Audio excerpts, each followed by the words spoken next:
call forth Bagot.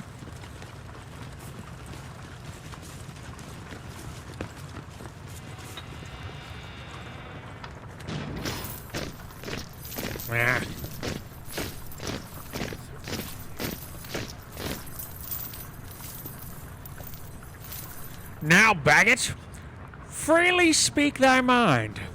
For thou dost know of noble Gloucester's death, who wrought it with the king, and who performed the bloody office of his timeless end. Then set before my face the Lord Armurl. Cousin, stand forth and look upon that man.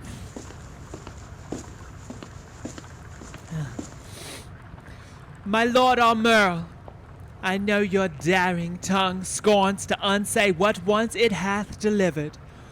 In that dead time when Gloucester's death was plotted, I heard you say, "Is not my arm of length that reacheth from the restful English court as far as Calais to mine uncle's head?" Amongst much other talk, that very time I heard you say that you had rather refuse the offer of 100,000 crowns than Bolingbroke's return to England, adding withal how blessed this land would be in this your cousin's death. Princes and noble lords, what answer shall I make to this base man? Shall I so much dishonor my fair stars on equal terms to give him chastisement? Either I must, or have mine honor soiled. With the attainder of his slanderous lips, there is my gage, the manual seal of death that marks thee out for hell. I say thou liest, and will maintain what thou hast said is false in thy heart blood, though being all too base to stain the temper of my knightly sword. Bagot, forbear. Thou shalt not take it up. Excepting one, I would he were the best in all this presence that hath moved me so.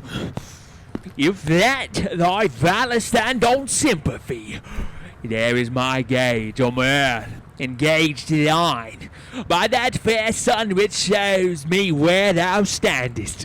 I heard thee say, and vaultingly thou spakest it, that thou wert cause of noble Gloucester's death.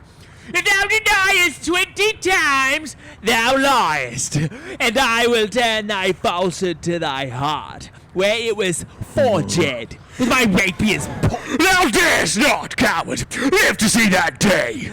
Now, by my soul, I would it were this hour. Fitzwater, thou art damned to hell for this. Oh, murder, thou liest! His honour is as true in this appeal as thou art all unjust, and that thou art so. There I throw my gage, to prove it on thee to the extremest point of mortal breathing. Seize it if thou darest! And if I do not, may my hands rot off and never brandish more revengeful steel over the glittering helmet of my foe! I tears the earth alike, forsworn on earth, and spade ye on with full as many lies as may be hallowed in thy treacherous ear from sun to sun. There is my honest pawn.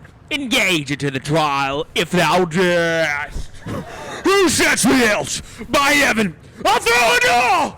I have 1,000 spirits in one beast to answer 20,000 such as you! My Lord Fitzwalter, I do remember well the very time on Merlin you did talk. 'Tis very true, and you were in presence then, and you can witness with me this is true. As false by heaven as heaven itself is true. Sir, thou liest!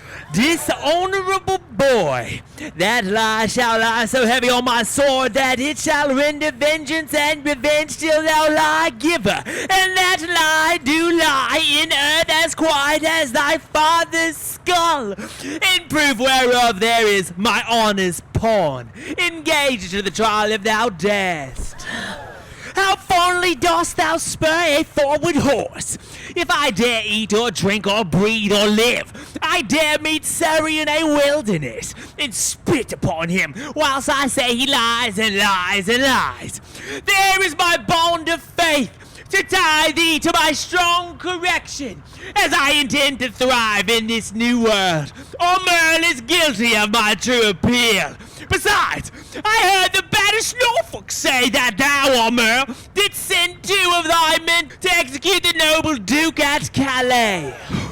Some honest Christian trust me with a gauge that Norfolk lies. Here I do throw down this, if he may be repealed to try his honor. These differences shall all rest under gauge, till Norfolk be repealed. Repealed he shall be, and, though mine enemy, restored again to all his lands and seigniories. When he is returned against our Merle, we will enforce his trial. That honorable day shall never be seen.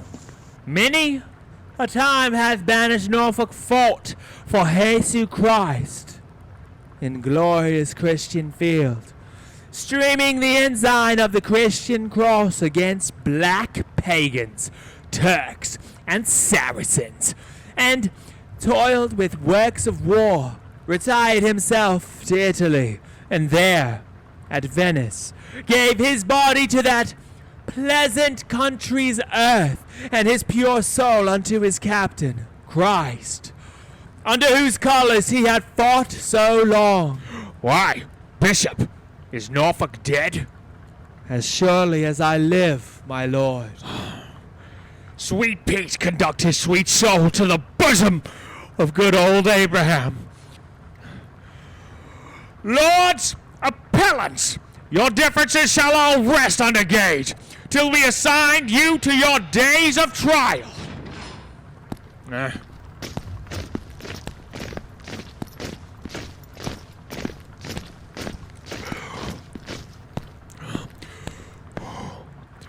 Great Duke of Lancaster, I come to thee from Bloom Pluck Richard, who with willing soul adopts the heir, and his high scepter yields to the possession of thy royal land.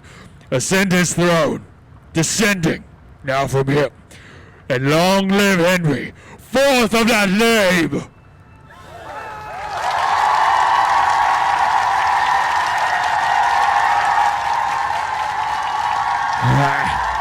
In God's name, I'll ascend the regal throne!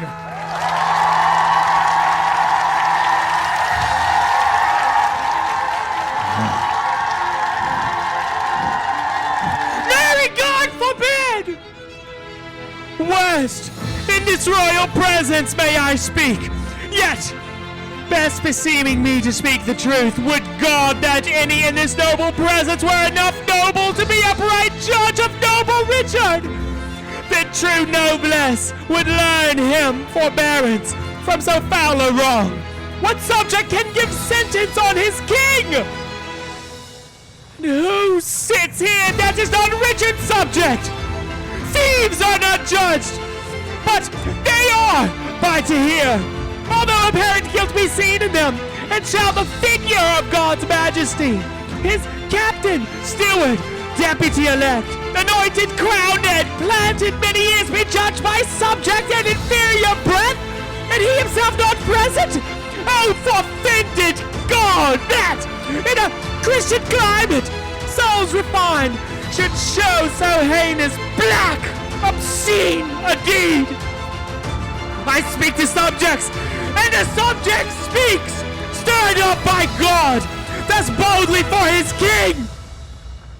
My lord of Hereford here, whom you call king, is a foul traitor to proud Hereford's king.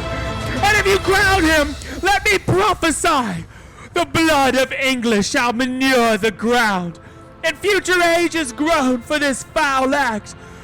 Peace shall go sleep with Turks and infidels, and in this seat of peace tumultuous wars shall kin with kin, and kind with kind confound.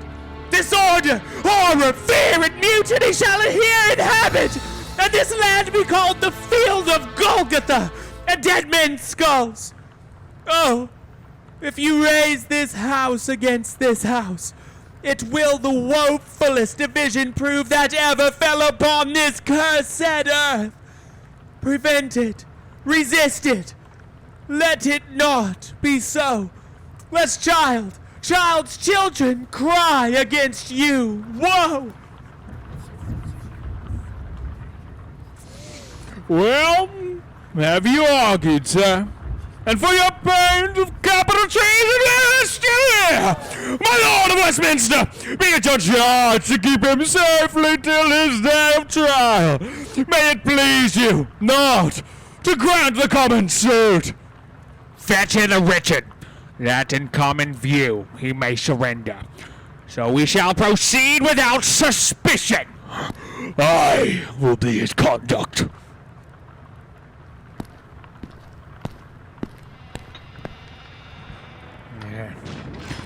Lords, you that here are under our arrest, procure your sureties for your days of answer. Little are we beholding to your love, and little looked for at your helping hands.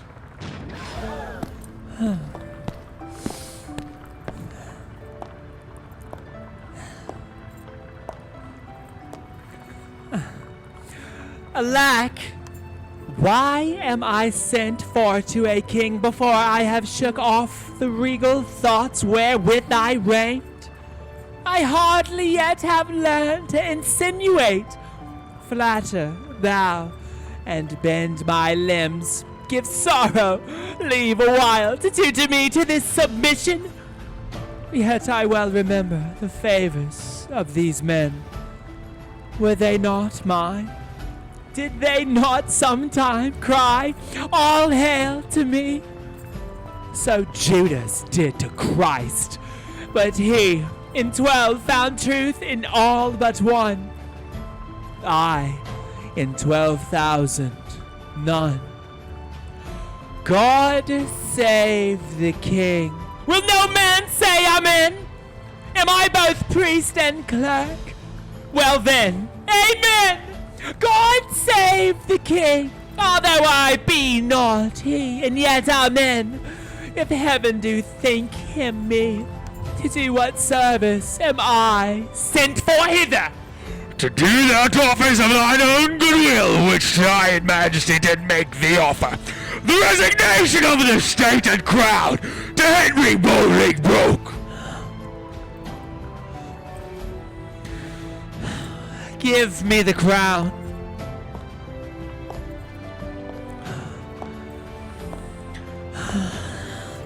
Here, cousin, seize the crown. Here, cousin, on this side my hand, and on that side yours. Now is this golden crown like a deep well that owes 2 buckets, filling one another. The emptier ever dancing in the air, the other down, unseen and full of water. That bucket down and full of tears am I, drinking my griefs whilst you mount up on high. I thought you had been willing to resign. My crown I am, but still my griefs are mine. You may my glories and my state depose, but not my griefs. Still am I king of those. Part of your cares you give me with your crown. Your cares set up, do not pluck my cares down!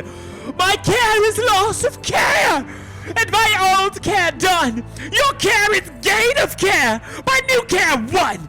The cares I give I have, though given away. They tend the crown, yet still with me they stay. Are you contented to resign the crown? No, for I must nothing be. Therefore, no, for I resign to thee. Now mark me, how I will undo myself. I give this heavy weight from off my head, and this unwieldy scepter from my hand, the pride of kingly sway from out my heart. With mine own tears I wash away my balm. With mine own hands I give away my crown. With mine own tongue deny my sacred state. With mine own breath release all duties, rights, all pomp and majesty I do forswear. My manners, rents, revenues I forego. My acts, decrees, and statutes I deny. God pardon all oaths that are broke to me!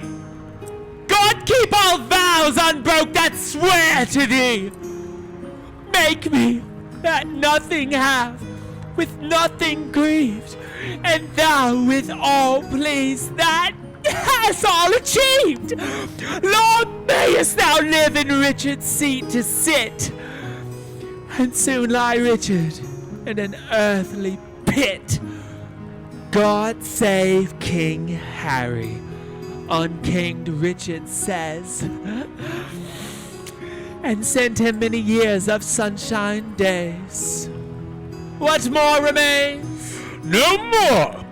But that you read these accusations and these grievous crimes committed by your person and your followers against the state and profit of this land. That, by confessing them, the souls of men may deem that you are worthily deposed. Must I do so? And must I ravel out my weaved up folly? Gentle Northumberland, if thy offences were upon record, would it not shame thee in so fair a troop to read a lecture of them? If thou wouldest, there shouldest thou find one heinous article containing the deposing of a king and cracking the strong warrant of an oath, marked with a blot, damned in the book of heaven. Nay, all of you that stand and look upon, whilst that my wretchedness doth bait myself, though some of you with Pilate wash your hands, showing an outward pity, yet you Pilates have here delivered me to my sour cross, and water cannot wash away your sin. Oh, my lord, dispatch! Read all these articles! Mine eyes are full of tears, I cannot see, and yet salt water blinds them not so much, but they can see a sort of traces here. Nay, if I turn mine eyes upon myself, I find myself a traitor with the rest.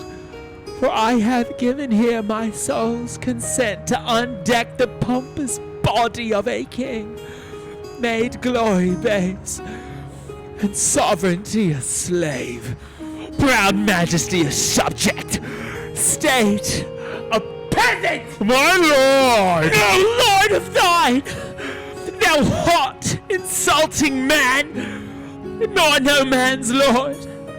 I have no name, no title, no, not that name was given me at the font, but 'tis usurped. Alack, the heavy day that I have worn so many winters out, and know not now what name to call myself.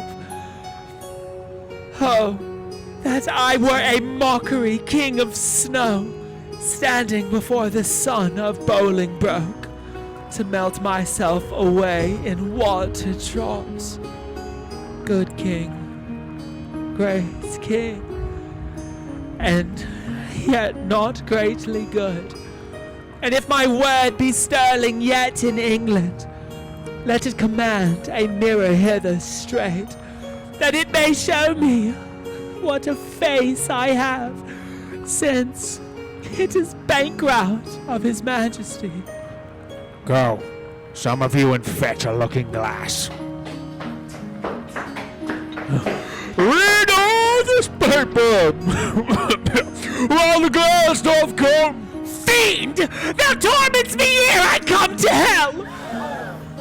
Urge it no more, my lord Northumberland. The commons will not then be satisfied. They shall be satisfied! I'll read enough when I do see the very book indeed where all my sins are writ, and that's myself!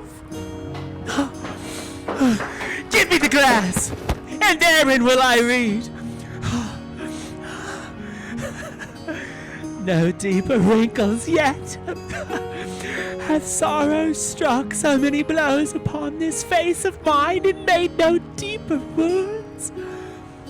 Oh, flattering glass, like to my followers in prosperity, thou dost beguile me. Was this face the face that every day under his household roof did keep 10,000 men? Was this the face that like the sun did make beholders wink? Was this the face that faced so many follies and was at last outfaced by Bolingbroke? A brittle glory shineth in this face, as brittle as the glory is the face. Ah! But there it is, cracked in 100 shivers! Mark, silent king, the moral of this sport, how soon my sorrow hath destroyed my face. The shadow of your sorrow hath destroyed the shadow of your face. Say that again. The shadow of my sorrow? Let's see. 'Tis very true. My grief lies all within, and these external manners of laments are merely shadows to the unseen grief that swells with silence in the tortured soul. There lies the substance, and I thank thee, King, for thy great bounty that not only givest me cause to wail, but teachest me the way how to lament the cause. I'll beg one boon, and then be gone and trouble you no more. Shall I obtain it? Name it, fair cousin. Fair cousin, I am greater than a king. For when I was a king, my flatterers were then but subjects. Being now a subject, I have a king here to my flatterer. Being so great, I have no need to beg. Yet ask. And shall I have? You shall. Then give me leave to go. Whither? Whither you will, so I were from your sights. Go, some of you. Convey him to the tower. Oh, good! Convey? Conveyors are you all, that rise thus nimbly by a true king's fall!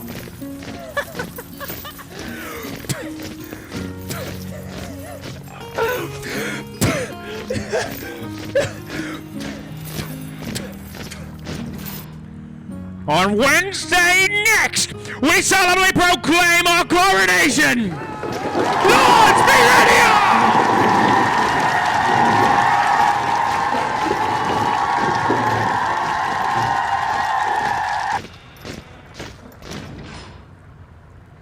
A woeful pageant have we here beheld. The woes to come, the children yet unborn, shall feel this day as sharp as to them as thorn.